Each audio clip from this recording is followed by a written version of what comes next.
Hi, I'm going to show you some things that will hopefully make using Tabletop Simulator a bit nicer for you and not as frustrating. I find that it's really not that much worse in many respects. In some cases, it's much better than playing in real life once you become fluent in some of the hotkeys. This video assumes you have some like basic knowledge of Tabletop Simulator, what it is, where to get it, etc. If you have no idea what I'm talking about or what you're looking at here, this isn't the video for you. Just go to YouTube and search for Tabletop Simulator tutorial. I'm sure there are some great videos out there, um, but this isn't for you. I'm sorry. So first thing I want to point out is basic camera navigation, WASD. You can use right click to spin around. You can use your mouse wheel to zoom in and out. Um, One thing that is super helpful, first non-obvious thing that a lot of people may not know about, is let's say that there's a card or something, a card or a die on the other side of the table, and you can't quite read it from here. Now you could, go zoom in, and now you can see them great. Um, but that can be kind of obnoxious, especially if there's a lot of things that you want to look at.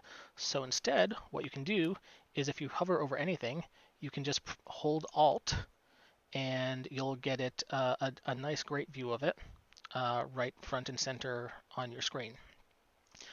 You can also, when you're viewing something, you can hold Alt Shift, and this lets you see the back of whatever you're looking at. Um, on Do be aware that it will put this eyeball icon on the card for everyone to see, letting everyone know that you've looked at the back of that card. So I'm sure there are ways to cheat in Tabletop Simulator, but don't play with people who cheat. But that's one way that the game stops you from cheating. Hopefully, is by putting that eye on there. Uh, Before we go any further, I do want to call attention to this tool palette over here on the left side. I've never used any of these things in any game I've played on Tabletop Simulator. At most, maybe I've like played around with something like just because I was bored, like the flicker or whatever. But the important thing is, if things are ever like not working the way you'd expect them to, make sure you've got the grabber selected. So just click up here or press F1.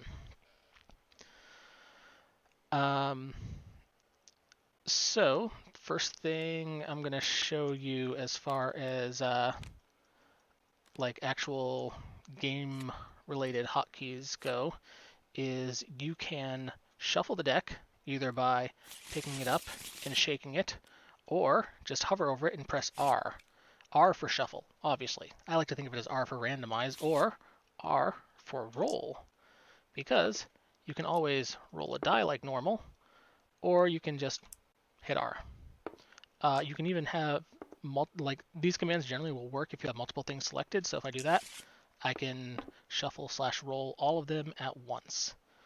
Another very handy thing, which you've already seen me doing, is flipping. And to flip, just press F while you're hovering over or holding something.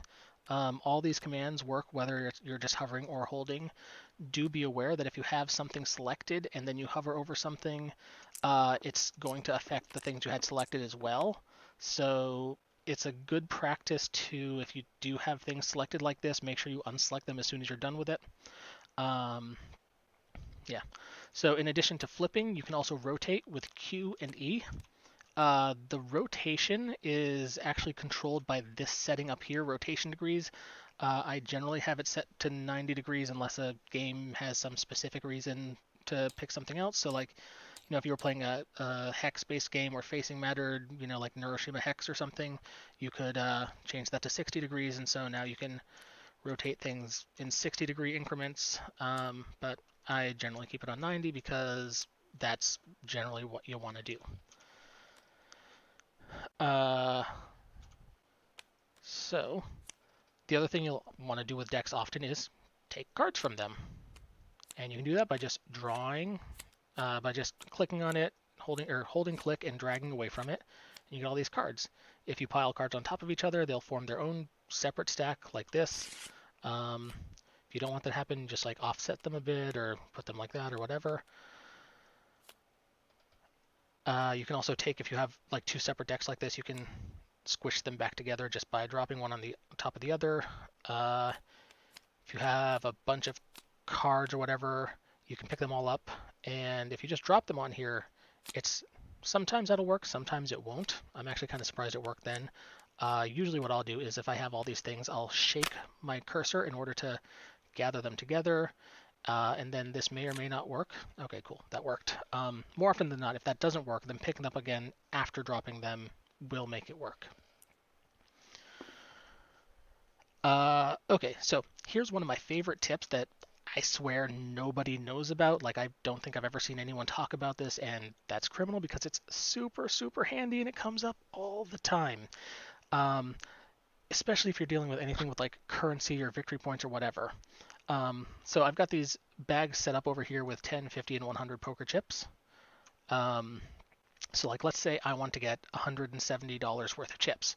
Now, I could go boom, boom, boom, boom, and yay, I got all my chips, but man, that took forever.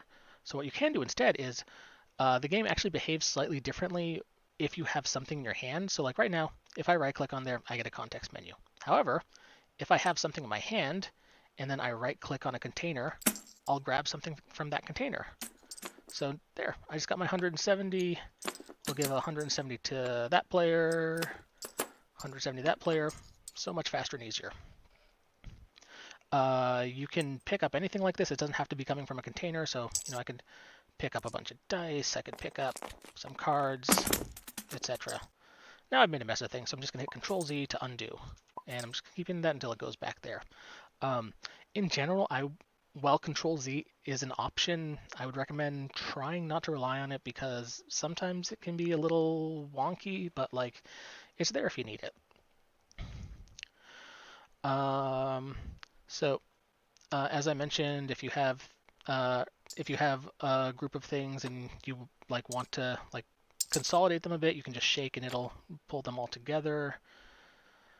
If you have something that like you don't want someone to move, like say your friend keeps picking up this bag instead of drawing something from it, you can hover over it and press L, and now it's no longer movable.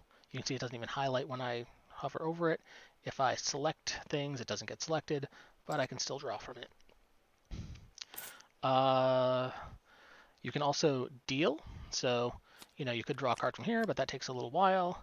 You can go over here and deal to player colors. So here, yellow gets a card, green gets a card, teal gets a card. I'm red, so I'll give myself 2 cards because I'm special.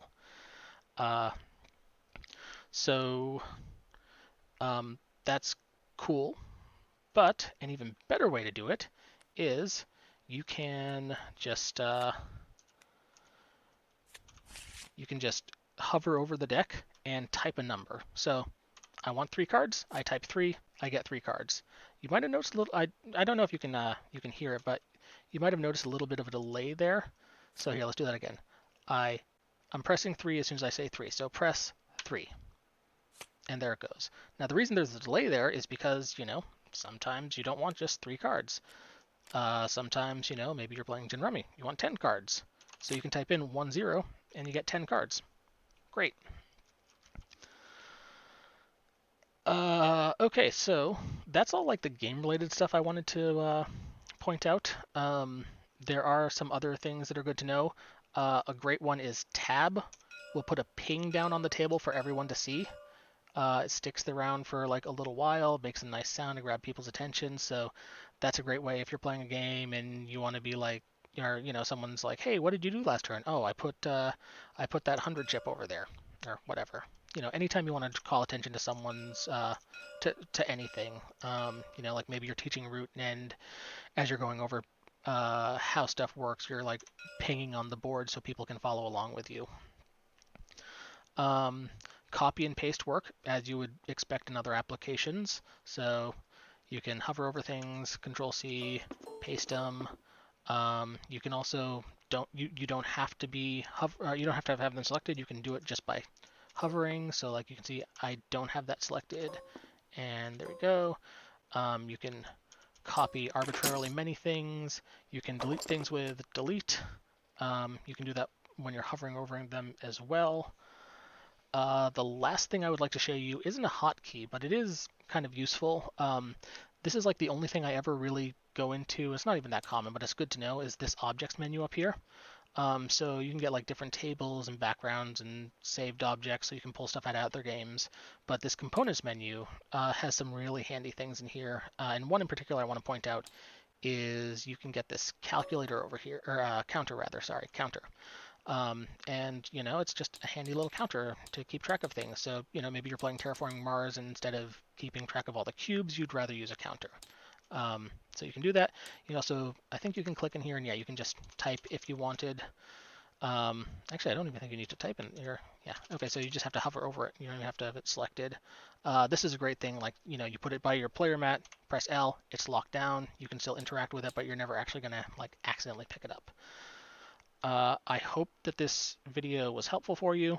I would say like, share, and subscribe, except I'm not a regular content creator, and if I ever do make another video, it's probably like not going to be something you're interested in, so don't bother liking or subscribing.